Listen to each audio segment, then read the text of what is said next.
अभी नवरात्रि चल रहा है। माँ दुर्गा का दर्शन करने के लिए भक्तों और श्रद्धालुओं का मंदिरों में भीड़ और जन सैलाब उमड़ी हुई है। हमारे बिहार में कुछ वैसे भी मंदिर हैं, माँ का दरबार है, जो बिहार ही नहीं भारत और विश्व स्तर पर प्रसिद्ध है या बहुत प्राचीन काल से मंदिरें हैं। आज हम लोग कुछ वैसे मंदिर को जानेंगे जो बिहार में हैं और काफी प्रसिद्ध हैं और जहां भक्त दूर दूर से आते हैं और इस मंदिर माँ के दरबार में सालों भर भीड़ रहता है। लेकिन नवरात्र के दौरान इस मंदिरों में माँ के दरबार में भक्तों श्रद्धालुओं की जनसंख्या और बढ़ जाती है। और हमारे देखिए माँ के शक्तिपीठ, कुछ यहाँ भी शक्तिपीठ मंदिरें हैं हमारे बिहार में, उसको भी हम देखेंगे। अच्छा, शक्तिपीठ क्या होता है? शक्तिपीठ आखिर हम लोग कहते हैं कि वो शक्तिपीठ माँ का दरबार है, वो भी शक्तिपीठ माँ का दरबार है, तो शक्तिपीठ क्या हो? तो देखिए पौराणिक कथा के अनुसार माता दुर्गा माता सती के रूप में राजा प्रजापति दक्ष के घर जन्म लेती हैं और माता सती भगवान शिव शंकर से विवाह करती हैं, जो कि शंकर प्रजापति दक्ष को भगवान शंकर अच्छे नहीं लगते थे, समझ गए। लेकिन वो शादी करती हैं। उसके बाद मुनि लोग एक यज्ञ का बड़ा यज्ञ का आयोजन करते हैं। वहां सभी लोग आते हैं, भगवान शंकर भी रहते हैं वहां और वहां प्रजापति दक्ष भी पहुंचते हैं।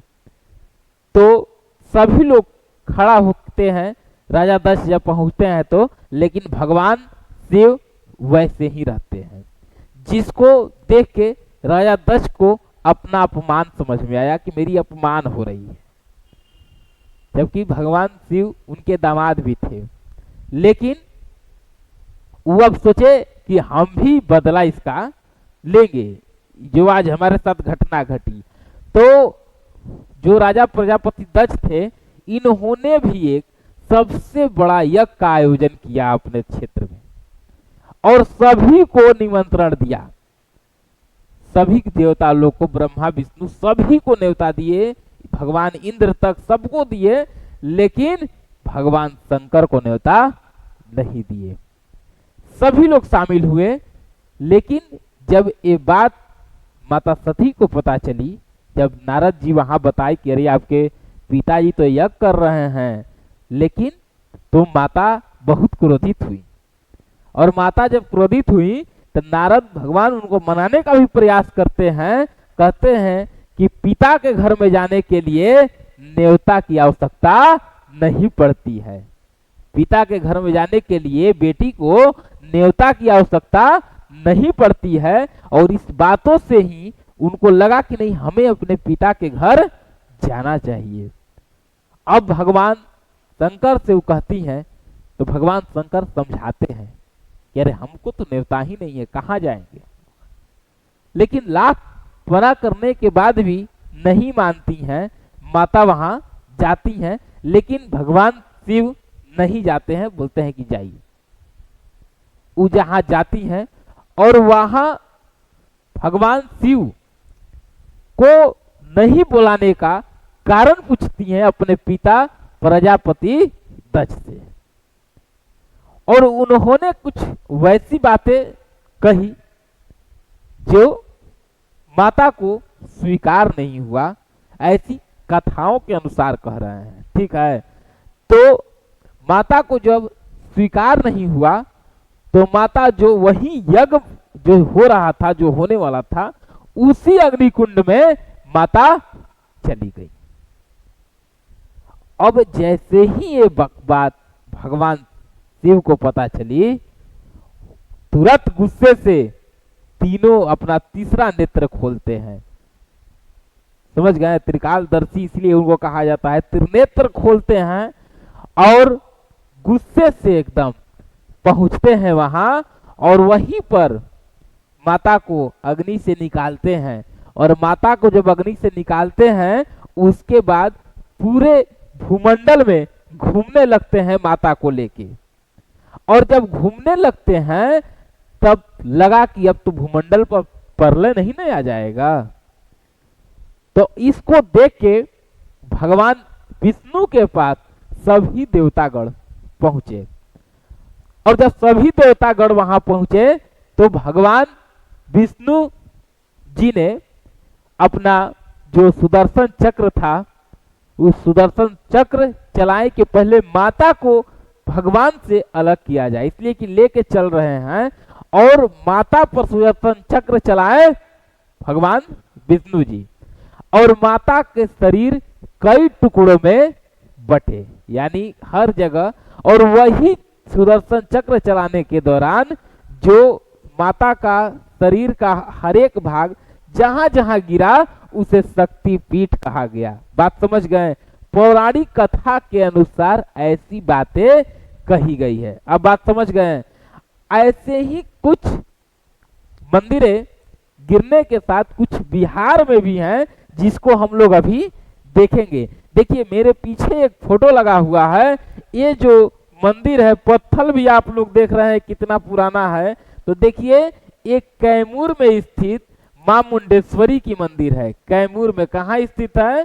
कैमूर में ये मां मुंडेश्वरी है, और ये एक तरह से कह सकते हैं कि विश्व का प्राचीनतम मंदिरों में से एक है, प्राचीनतम मंदिरों में से एक है। अब ये मंदिर स्थित है कहाँ? तो एक कैमूर में पूछ देगा अगर क्वेश्चन में, तो आपको बताना है कि पौरा पहाड़ी पर स्थित है। वहीं पर एक जगह है कैमूर भभुआ, जब जाइएगा तो वहीं पर एक भगवानपुर के पास एक पौरा पहाड़ी है, और वहीं पर एक गांव है रामगढ़, वहीं पर माँ पहाड़ पे स्थित है। कहाँ स्थित है? तो वहीं पर पहाड़ पे कैमूर में स्थित है मां मुंडेश्वरी मंदिर, मां मुंडेश्वरी मंदिर।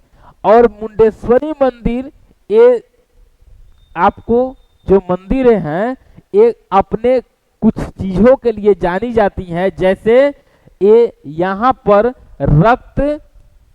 रक्त विहीन बलि दिया जाता है। रक्त विहीन बलि यानी बकरे की बलि तो दिया जाता है। देखिए पहला मंदिर है जहां बकरे को बलि दिया जाता है, रक्त विहीन शब्द पर ध्यान रखिए। जब यहां जाइएगा मां मुंडेश्वरी के दरबार में, जब यहां बलि देते देखिएगा तो आपको गहरा आश्चर्य होगा। आप YouTube पर सर्च करिएगा कि रक्त विहीन बलि देने वाला भारत का मंदिर निम्नलिखित में कौन है। विश्वास मानिए कि यही मां मुंडेश्वरी का फोटो आएगा। ये मंदिर जीवित अपने आप में माना जाता है। अब कैसे इसका हम आपको बताते हैं, 2 मिनट समझिए। अब क्यों बताते हैं? ये हमारा घर है। यहाँ ये मां मुंडेश्वरी जगत जननी जो मां मुंडेश्वरी है यही कैमूर में है, और इस कैमूर में ही हमारा घर है। और यही भभुआ में आपको मुंडेश्वरी भगवानपुर के पास पौरा पहाड़ी है, वहीं पर एक गांव है रामगढ़, और यही रामगढ़ में मां मुंडेश्वरी अवस्थित है। और ये रक्त विहीन बलि के लिए जानी जाती है। यहाँ जब बलि दियाएगा तो वहां जो पंडित जी रहेंगे वो अक्षत फूल लेंगे माँ के चरण से और मारेंगे बकरे पर, और बकरा बेहोश हो जाएगा, यानी कि माँ बलि ले रही हैं। उसके बाद कुछ देर के बाद पुनः जो पंडित जी रहेंगे बाबा, वो फिर फूल और अक्षत लेंगे और मारेंगे, फिर बकरे पर रखेंगे, बकरा फिर जीवित माने खड़ा हो जाएगा। उसके बाद वहां आपको काटना नहीं है। और सबसे अनूठा चीज, यहाँ एक शिवलिंग है पंचमुखी, देखिएगा फोटो है। हाँ देखिए यह शिवलिंग इस मंदिर में ही, देखिए मां मुंडेश्वरी है और यही शिवलिंग है। और इनका खासियत यही है कि सूर्य के प्रकाश के साथ ही इस शिवलिंग का रंग बदलते रहता है। अब जीवित मंदिर क्यों बोले, बात समझ रहे हैं? इनका जो आपको रंग है वो रंग बदलते रहेगा। आपको किसके अनुसार? तो सूर्य के प्रकाश के अनुसार। ये जो मंदिर है ये क्या बोले अभी, रक्त विहीन बलि। और यहाँ अपने लिंग, ये पंचमुखी जो शिवलिंग है पंचमुखी, ये पंचमुखी जो शिवलिंग हम लोग देख रहे हैं, ये पंचमुखी, ये सूर्य के प्रकाश के साथ ही ये कलर बदल जाएगा, समझ गए।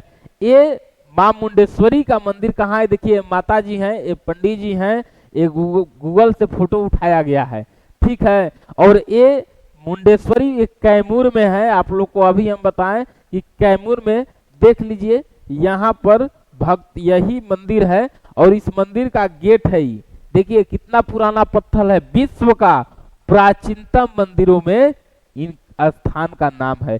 यहीं पर एक चंड मुंड नाम के राक्षस रहते थे, ऐसा मान्यता है कि चंड मुंड नाम के दो राक्षस रहते थे और चंड मुंड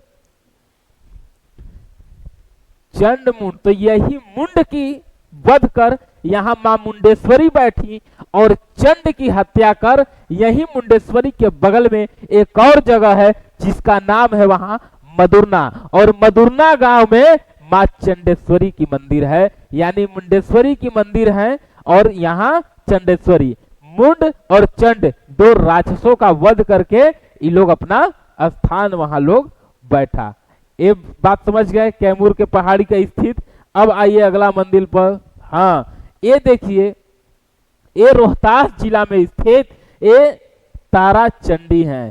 तारा चंडी रोहतास जिला में सासाराम जब स्टेशन पे उतरिएगा वहां से लगभग 5-6 किलोमीटर के दूरी पर ये मंदिर स्थित है। और यहीं पर माता, वही माता जब शंकर जी लेके जाए बने जो शक्तिपीठ का, तो वहीं पर दाहिनी नेत्र माँ का इसी मंदिर में आपको यहीं पर गिरा था, इसीलिए ये शक्तिपीठ में अपना स्थान है मंदिर तारा चंडी रखती हैं। ये बात समझ गए। ये कहाँ स्थित है, तो स्थित है रोहतास में, रोहतास जिला में है, रोहतास जिला में, और सासाराम के ठीक बगल में, सासाराम से 6 किलोमीटर, मानिए 5 से 6 किलोमीटर के दूरी पर है। पर्वत ये आपसे पूछ सकता है, आप बताइए, ज्योग्राफी में आपको हम बताए थे कि यहीं पर विंध्य पर्वत श्रेणी है और आपको कैमूर की पहाड़ी, तब विंध्य पर्वत श्रेणी और कैमूर की पहाड़ी के गुफा में स्थित माता तारा चंडी की ये मंदिर है। बताइए, अब बात समझ गए। अब अगला मंदिर देखिए। हाँ, ये मंदिर देखिए, ये मंदिर है आपके हमारे शहर पटना में स्थित ये छोटी पटन देवी है। कौन है? छोटी पटन देवी। शहर की रक्षक के नाम से इस मंदिर को भी जाना जाता है, यानी शहर की रक्षा भी करती हैं ये माँ छोटी पटन देवी। और इन्हीं के साथ ये देखिए ये बड़ी पटन देवी। और यहाँ पर क्या था, तो यहाँ पर माता का, वही माता का दाहिनी जांग, यानी इन्हें भी शक्तिपीठ का दर्जा दिया गया है। देखिए शक्तिपीठ, ये बड़ी पटन देवी है पटना में, ये सिटी में है, ये छोटी पटन देवी है पटना सिटी में। देखिए ये पटन देवी, ये भी माँ पटन देवी, ये बड़ी पटन देवी है, ये बड़ी पटन देवी है और ये छोटी पटन देवी है। ये सिटी में और ये यही आदमकुआं में आपको स्थित है। और यहाँ पर क्या था, तो माँ का ये जांघ का हिस्सा यहाँ पर गिरा था और इस शक्तिपीठ में ये भी मंदिर अपना स्थान रखती है। अब आइए, हाँ, इनके बारे में भी देखा जाए। ये मंदिर है त्रिपुर सुंदरी मंदिर, ये बांका का बहुत ही बेहतरीन मंदिर है। इस मंदिर को हम गए हुए हैं और बहुत ही अच्छा लगता है, बहुत ही अच्छा संरचना बनावट है इस मंदिर का। और ये बांका में त्रिपुर सुंदरी मंदिर है जो शक्ति ज्ञान का प्रतीक, सौंदर्य का प्रतीक इस मंदिर को माना गया है। कौन? त्रिपुर सुंदरी मंदिर बांका। ये बात समझ गए। अब आइए अगला देखिए। हाँ, माँ चंद्रिका देवी मंदिर। ये मंदिर कहाँ है, तो ये मंदिर मुंगेर में स्थित है। कहाँ स्थित है माँ चंद्रिका देवी मंदिर?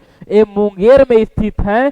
और देखिए यहाँ पर माँ का नेत्र यानी आंख, यहाँ पर माँ का बाईं आंख यहीं पर गिरा हुआ है, इसीलिए यहाँ पर नेत्र रोग से अगर आपको मुक्ति पाना है, ऐसा लोक कहता है, यानी ग्रंथ के अनुसार। देखिए माँ का आंख गिरा हुआ है तो लोक कहता है कि नेत्र रोग से अगर मुक्ति पाना है, यहाँ जो मंदिर से काजल जो निकलता है ये नेत्र रोगों से मुक्ति के लिए बहुत ही मतलब वो काजल जो है वो बचाता है।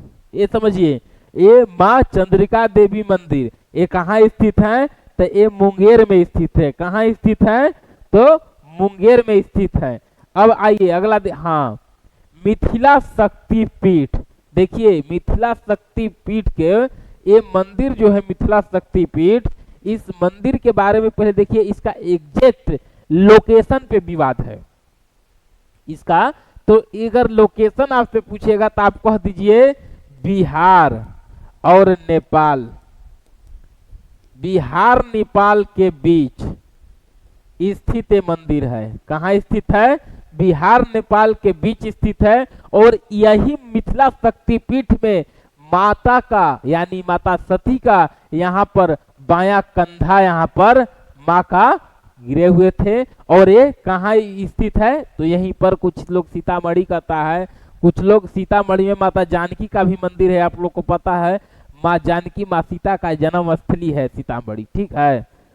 अब आइए देखिए यही मिथिला शक्तिपीठ मंदिर है, इसको थोड़ा सा ध्यान से देखिए। इस मंदिर को देखिए कितना अच्छा लग रहा है। मिथिला जब बोल दिए तो मिथिला का पेंटिंग आप लोग जानिए रहे हैं कितना कैसा होता है। और ये वहाँ का ये मिथिला शक्तिपीठ मंदिर है। अगर इसके बाद हम लोग बात करते हैं मिथिला शक्तिपीठ के बाद, तो देखिए अब कौन मंदिर है? हाँ, ये देखिए एक गोपालगंज में स्थित, एक गोपालगंज में स्थित, एक गोपालगंज में ये मंदिर आप लोग समझ गए होंगे, गोपालगंज में स्थित थावे वाली मैया की है। थावे वाली माता का ये मंदिर है गोपालगंज में। अब आप समझिए कि अपने भक्त, यहाँ कहा जाता है कि माता का एक भक्त थे, भक्त रहसु। और माता कामाख्या मंदिर एक असम में है, आप लोग जानते हैं ना। और माँ थावे वाली यहाँ जिनके नाम कैसे पड़ा वो देखिए। ये भक्त रहसु जो थे ये इतना पुकारे माँ को कि माँ कामाख्या असम से चल के गोपालगंज पहुंची इनको दर्शन देने के लिए। और जैसे ही माँ यहाँ पहुंची तो यही का जगह हो गया थावे वाली मैया गोपालगंज। ये बात समझ गए? अब इसके बाद भी कोई मंदिर है तो नहीं। ये देखिए कुछ महत्वपूर्ण यही। अब देखिए अब आपके मन में होगा कि सर महाबोधि मंदिर हो गया, सूर्यदेव मंदिर हो गया औरंगाबाद में, तो वो एक टॉपिक खाली मंदिर, अभी हम खाली माता के मंदिर से आपको रिलेट कर रहे थे कि जो माता का प्रसिद्ध मंदिर रहेगा उसको हम बताते हैं। नवरात्र का महीना है, माँ का, अरे हम लोग जाएंगे नहीं, माँ का आशीर्वाद यहीं से हम लोग लेंगे, माँ को याद करेंगे और यहीं से माँ आशीर्वाद कहीं से भी भक्त पे अपने दया करेगी। बिना उनके आशीर्वाद से हम लोग कैसे चलेंगे? सवाल ही नहीं उठता है। तो बात इतना समझ गए तो आप उम्मीद है कि हमारी बात को समझ गए होंगे। देखिए ये कैमूर में स्थित माँ मुंडेश्वरी मंदिर है जो कैमूर में भभुआ में भगवानपुर के बगल में पवरा पहाड़ी में स्थित ये मंदिर है। वहाँ रामगढ़ एक गांव है और वहीं पर ये मंदिर स्थित है। माँ यहाँ पर चंड मुंड जो राक्षस थे जिसका मुंड का वध किया तो माँ मुंडेश्वरी बनी, और चंड का एक माँ वध किया तो वहीं पर माँ चंडेश्वरी हैं। वही भभुआ कैमूर के बगल में मधुरना एक गांव है, वहीं पर माँ चंडेश्वरी स्थित है, ठीक है। उसके बाद इस मंदिर में एक शिवलिंग है जो पंचमुखी शिवलिंग, और ये शिवलिंग जो पंचमुखी है ये सूर्य के प्रकाश के साथ ही इस शिवलिंग का भी रंग बदल जाता है। इसीलिए हम बताएं कि ये अपने आप में एक जीवित मंदिर है। इस मंदिर में रक्त विहीन बलि दिया जाता है बकरे का, यानी कि बलि दिया जाता है। बलि देने वाला ये अनूठा एकमात्र मंदिर है। और यहाँ जो बकरे हैं वो माँ के अक्षत और फूल से वो बेहोश हो जाते हैं, मतलब कि माँ बलि ले रही हैं। फिर कुछ देर के बाद अक्षत और फूल मारा जाता है फिर बकरा अपना खड़ा हो जाता है, यानी माँ अपना बलि ले ली। वहां मंदिर पर काटा नहीं जाता है, बात ध्यान में रखिएगा। इसीलिए कभी मौका मिले तो आप इस मंदिर का दर्शन अवश्य करिएगा, माता मुंडेश्वरी। अब इनके बाद एक मंदिर हम लोग देखे, माँ तारा चंडी। माँ तारा चंडी रोहतास में स्थित सासाराम से ठीक 6 या 7 किलोमीटर के एवरेज में होंगी। वहीं पर कैमूर पहाड़ी और विंध्य पर्वत के श्रेणी के गुफा में स्थित ये मंदिर है। पहाड़ पर नहीं है, मुंडेश्वरी माँ पहाड़ पे स्थित है, समझ गए। और यहाँ पर जब जाइएगा तो अभी बताए ना शक्तिपीठ, तो वही शक्तिपीठ का यहाँ माँ का दाहिना नेत्र यहीं पर गिरा हुआ था, जो अभी हम बताए ना कि किस तरीके से शक्तिपीठ का। अब इसके बाद देखिए ये छोटी पटन देवी हैं, और यहाँ पर जब छोटी पटन देवी हैं इनको शहर का रक्षक कहा जाता है, और ये बड़ी पटन देवी हैं, और ये आपको यहाँ पर माता का इसे भी शक्तिपीठ का दर्जा दिया गया है। अब देखिए ये जो मंदिरें हैं, ये त्रिपुर सुंदरी मंदिर ये बांका में है, जो शक्ति ज्ञान और का प्रतीक, सौंदर्य का प्रतीक ये मंदिर है जो बांका में स्थित है। अब देखिए यही माँ चंद्रिका देवी मंदिर है जो मुंगेर में स्थित है, इसे भी शक्तिपीठ का दर्जा दिया गया है। और इन्हें भी क्यों, यहाँ माँ का बाई आंख माँ का यहीं पर था, इसीलिए यहाँ देखिए नेत्र रोगों से मुक्ति के लिए जो प्रकाश माँ का वहां से काजल जो निकलता है वहां, तो उसके नेत्र के लिए उसको लोग बड़ा शुभ मानता है। अब देखिए मिथिला शक्तिपीठ, इसका एग्जैक्ट लोकेशन हम बता दिए कि बिहार नेपाल के बीच स्थित ये मंदिर है।